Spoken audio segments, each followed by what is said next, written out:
തിരുവനന്തപുരത്ത് യുവ അഭിഭാഷകയെ മർദ്ദിച്ച സീനിയർ അഭിഭാഷകൻ ബെയിലിൻ ദാസിന് ജാമ്യം. 4 ഉപാധികളോടെയാണ് വഞ്ചൂർ 12ാം ജുഡീഷ്യൽ ഫസ്റ്റ് ക്ലാസ് മജിസ്ട്രേറ്റ് കോടതി ജാമ്യം അനുവദിച്ചത്. 2 മാസത്തേക്കോ കുറ്റപത്രം സമർപ്പിക്കും വരെയോ വഞ്ചൂർ പോലീസ് സ്റ്റേഷൻ പരിധിയിൽ പ്രവേശിക്കരുതെന്നാണ് പ്രധാന ഉപാധി. 50,000 രൂപ വീതമുള്ള 2 ആൾ ജാമ്യം, പരാതിക്കാരിയെ ബന്ധപ്പെടുകയോ സ്വാധീനിക്കാനോ ശ്രമിക്കരുതെന്നും വ്യവസ്ഥയുണ്ട്. കുറ്റകൃത്യം ആവർത്തിക്കരുതെന്നും കോടതി വ്യക്തമാക്കി. പരാതിക്കാരി ഷാമിലിക്കും 2 മാസത്തേക്ക് വഞ്ചൂർ സ്റ്റേഷൻ പരിധിയിൽ പ്രവേശിക്കരുതെന്നും വിലക്കുണ്ട്. തിരുവനന്തപുരത്ത് നിന്ന് വി അരുൺ ചേരുന്നുണ്ട് വിശദാംശങ്ങളുമായി. അരുൺ, ഈ സംഭവത്തിൽ നേരത്തെ പ്രോസിക്യൂഷൻ ഉന്നയിച്ച പ്രധാനപ്പെട്ട വാദം നിയമമറിയാവുന്ന സ്വാധീനമുള്ള ബെയിലിൻ ദാസ്, മുതിർന്ന അഭിഭാഷകനായിട്ടുള്ള ബെയിലിൻ ദാസ് ജാമ്യം കിട്ടി പുറത്തിറങ്ങിയാൽ ഈ കേസ് അട്ടിമറിക്കാനുള്ള സാധ്യതയുണ്ട് എന്നായിരുന്നല്ലോ കോടതിയിൽ വാദിച്ചത്. പക്ഷേ അത് കോടതി തള്ളുന്നു, ഇയാൾക്ക് ജാമ്യം നൽകുന്നു. പക്ഷെ ഇവിടെ മറ്റൊരു പ്രധാനപ്പെട്ട കാര്യം, ഈ പരാതിക്കാരിയായിട്ടുള്ള ഷാമിലിക്ക് 2 മാസത്തേക്ക് ഈ വഞ്ചൂർ സ്റ്റേഷൻ പരിധിയിൽ പ്രവേശിക്കുന്ന വിലക്കുണ്ട്. എന്താണ് അത്തരമൊരു നടപടിയിലേക്ക് കോടതി കടന്നത്? എന്താണ് ഈ സംഭവവുമായി ബന്ധപ്പെട്ട് കോടതിയിൽ സംഭവിച്ചത്? അത് തെറ്റായൊരു വിവരമാണ്. ആദ്യഘട്ടത്തിൽ പുറത്തു തെറ്റായ വിവരം മാത്രമാണ് ഷാമിലിക്ക് അവിടെ പ്രവേശിക്കാൻ വിലക്കുണ്ട് എന്നുള്ളത്. അത് അങ്ങനെയല്ല. ഈ ബെയിലിൻ ദാസിന് 2 മാസത്തേക്ക് ഈ വഞ്ചൂർ പോലീസ് സ്റ്റേഷന്റെ അധികാര പരിധിയുള്ള പ്രദേശത്ത് കടക്കാൻ കഴിയില്ല. അവിടെ ബെയിലിൻ ദാസിനാണ് വിലക്കുള്ളത്. അവിടേക്ക് കാരണം അയാളുടെ ഓഫീസ് അവിടെയാണ്, കോടതി പരിസരം അതാണ്. ഇയാളുടെ ഓഫീസിലാണ് ഷാമിൽ ഉൾപ്പെടെയുള്ള ജൂനിയർ അഭിഭാഷകർ ജോലി ചെയ്യുന്നത്. അവിടേക്ക് ഇയാൾക്ക് വരാൻ കഴിയില്ല.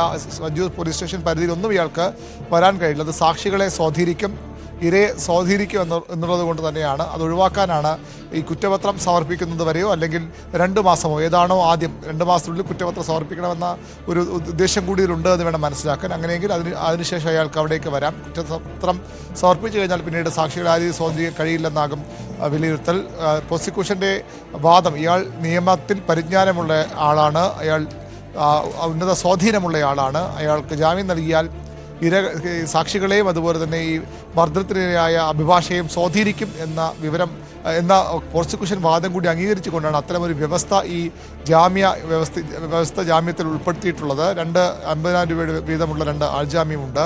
മറ്റൊന്ന് കുറ്റകൃത്യം ആവർത്തിക്കരുതെന്ന കർശനമായ താക്കീതുണ്ട്. ഇതിൽ ഉൾപ്പെടെ 4 ഉപാധികൾ വച്ചാണ് ബെയിലിൻ ദാസിന് കോടതി ജാമ്യം അനുവദിച്ചത്.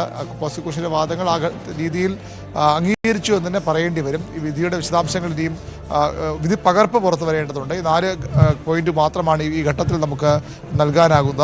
ഷാമിലിക്ക് ഒരു വിലക്കും ഇതുമായി ബന്ധപ്പെട്ട് ഈ ഘട്ടത്തിൽ ഇല്ല. ഷാമിലിക്ക് സ്വാഭാവികമായും നിയമത്തിൻ്റെ സംരക്ഷണം ഈ ഘട്ടത്തിൽ ലഭിച്ചു എന്ന് വേണം കരുതാൻ. അതുകൊണ്ടാണ് ഇത്തരമൊരു ജാമ്യ വ്യവസ്ഥ കോടതി ഉൾക്കൊള്ളിച്ചിട്ടുള്ളത്. ഇയാൾ അല്പസമയത്തിനകം ഇവിടെ നിന്ന് ജയിലിൽ നിന്ന് പുറത്തേക്ക് വരുമെന്നാണ് അറിയാൻ കഴിയുന്നത്. ജാമ്യം നൽകിയ ശേഷമുള്ള മറ്റ് നടപടിക്രമങ്ങൾ ഇപ്പോൾ പുരോഗമിക്കുകയാണ്. അതിനുശേഷം അയാൾ പുറത്തേക്ക് വരും. ഏതായാലും വളരെ ക്രൂരമായി സഹപ്രവർത്തകയെ മർദ്ദിച്ച കേസിലെ പ്രതിയാണ് ഇയാളെന്നാണ് ഏറ്റവും പ്രധാനപ്പെട്ട കാര്യം. പെൺകുട്ടിയുടെ ജൂനിയർ അഭിഭാഷകയുടെ കവിളിൽ പൊട്ടുന്ന തരത്തിലുള്ള അടി, ഇയാളുടെ കൈകൊണ്ടുള്ള അടിയാണത്. ആയുധങ്ങൾ ഉപയോഗിച്ചുള്ള അടിയായത്. അത്ര അധികം ശക്തിയാൽ ഇയാൾ ഈ പെൺകുട്ടിയെ മർദ്ദിക്കുകയായിരുന്നു. വർഷങ്ങളോളം തനിക്കൊപ്പം ജോലി ചെയ്ത ഒരു യുവതിയാണ് ഈ രീതിയിൽ ഇയാൾ ആക്രമിച്ചത്. അതുകൊണ്ട് തന്നെ അയാൾക്ക് ഈ കോടതി ശിക്ഷ ലഭിക്കാനുള്ള എല്ലാ നടപടികളുമായി മുന്നോട്ട് പോകണമെന്നാണ് പ്രോസിക്യൂഷന്റെ നിർദ്ദേശം. അതിൻ്റെ ഭാഗമായാണ് ഇത്തരത്തിൽ ഈ സാക്ഷികളെ സ്വാധീനിക്കരുതെന്നടക്കമുള്ള സാക്ഷികളെയോ അല്ലെങ്കിൽ ഇരയോ സ്വാധീനിക്കരുതെന്നടക്കമുള്ള വ്യവസ്ഥകൾ ഉൾക്കൊള്ളിച്ചുകൊണ്ട് ഇയാൾക്ക് ഈ ജാമ്യം ഇപ്പോൾ നൽകിയിരിക്കുന്നത്. അല്പസമയത്തേക്ക് അയാൾ പുറത്തേക്ക് വരും. ഏതായാലും ഇതുമായി ബന്ധപ്പെട്ട് ഷാമിലിക്ക് വലിയ വിഷമമുണ്ടായ സാഹചര്യം ഉണ്ടായിരുന്നു. കാരണം സാധാരണഗതിയിൽ ഇരകളെ സ്ത്രീകൾക്ക് പിന്തുണ നൽകേണ്ട സഹപ്രവർത്തകർ പോലും ബെയിലിൻ ദാസിന് വലിയ പിന്തുണ നൽകുന്നതാണ് ഈ കേസിൽ നമ്മൾ കണ്ടത്. അതാണ് ഈ ഷാമിലിയെ ഇത്രയധികം വേദനിപ്പിച്ചതും. ഏതായാലും ഇന്ന് ഈ വിധി വന്ന ശേഷം അവരുമായി നമ്മൾ സംസാരിക്കാൻ ശ്രമിച്ചത്, പക്ഷേ പ്രതികരിക്കാനില്ല.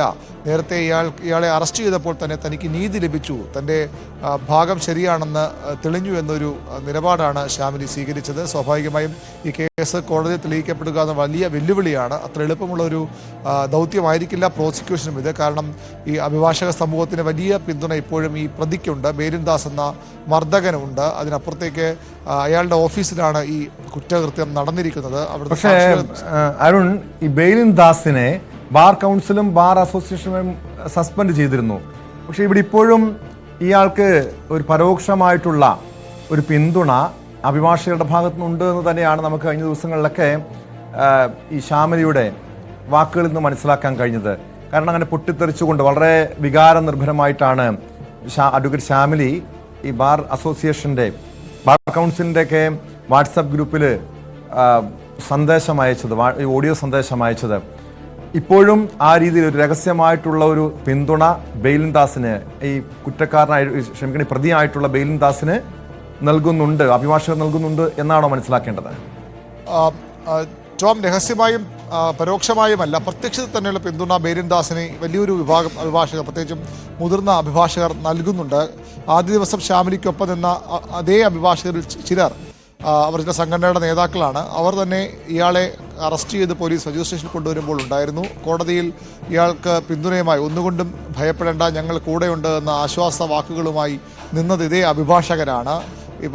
ബാർ അസോസിയേഷൻ്റെ ജനറൽ ബോഡി യോഗത്തിൽ വലിയ എതിർപ്പ് ശ്യാമിലിക്കെതിരെ അഭിഭാഷകൻ ബെയിലിൻ ദാസ് ചെയ്തതാണ് ശരി എന്ന നിലപാടുമായി അഭിപ്രായ പ്രകടനം നടത്തിയവർ നിരവധിയാണ്. അത് വനിതാ അഭിഭാഷകർ ഉൾപ്പെടെയുള്ളവർ അക്കൂട്ടത്തിലുണ്ട്. അതിനുശേഷം മാധ്യമങ്ങളിൽ സംസാരിക്കുമ്പോൾ ശ്യാമിലിയെ കുറ്റപ്പെടുത്തി അവരാണ് പ്രകോപനമുണ്ടാക്കിയതെന്ന് പറഞ്ഞവർ നിരവധിയാണ്. കോടതിയിൽ കേസ് വന്നപ്പോൾ അയാൾക്ക് വേണ്ടി ഹാജരാകാനും അയാൾക്ക് ധാർമ്മിക പിന്തുണ നൽകാനും എത്തിയവർ നിരവധിയാണ്. അങ്ങനെ വലിയൊരു വിഭാഗം അഭിഭാഷകർ ഇപ്പോഴും ശ്യാമിലിക്കല്ല പിന്തുണ നൽകുന്നത്, പകരം ബെയിലിൻ ദാസിനാണ്. മാത്രവുമല്ല, ഈ ഇതുമായി ബന്ധപ്പെട്ട ചില രാഷ്ട്രീയ നീക്കങ്ങളുണ്ട്, ലക്ഷ്യങ്ങളുണ്ട് എന്നൊക്കെ പറഞ്ഞുകൊണ്ട് പോലും ഇവർക്കൊപ്പം നിൽക്കുന്ന അഭിഭാഷകരെ ഒറ്റപ്പെടുത്താനും അവരെ വിമർശിക്കാനുമുള്ള വലിയ ശ്രമം ഒരു സംഘടിതമായ ഒരു സംഘം അഭിഭാഷകർ നടത്തുന്നതും വ്യക്തമായിരുന്നു. ഒരു കാര്യം ഉറപ്പിച്ചു പറയാം, ഈ കാര്യത്തിൽ ശ്യാമിലിക്ക് ലഭിച്ചതിനേക്കാൾ പിന്തുണ വഞ്ചിയൂരിലെ ബാർ അസോസിയേഷനിൽ നിന്ന് അവിടുത്തെ അഭിഭാഷകരിൽ നിന്ന് ലഭിച്ചത് ബെയിലിൻ ദാസ് എന്ന ഈ കേസിലെ പ്രതിക്കാണ്. അയാൾ ഒന്നും തെറ്റ് ചെയ്തിട്ടില്ല, ചെയ്തെങ്കിൽ തന്നെ പ്രകോപനത്തിനടിസ്ഥാനം ചെയ്തു പോയതാണ് എന്ന് പറഞ്ഞ് ന്യായീകരിക്കാനാണ് അയാളെ ഇരയാക്കാനുള്ള ശ്രമം കൂടി ഈ അഭിഭാഷക സമൂഹം നടത്തിയതാണ് ഏറ്റവും പ്രധാനപ്പെട്ട കാര്യം. യെസ്, വ്യക്തമാണ്. തിരുവനന്തപുരത്ത് നിന്ന് വി അരുണാണ് വിവരങ്ങൾ നൽകിയത്.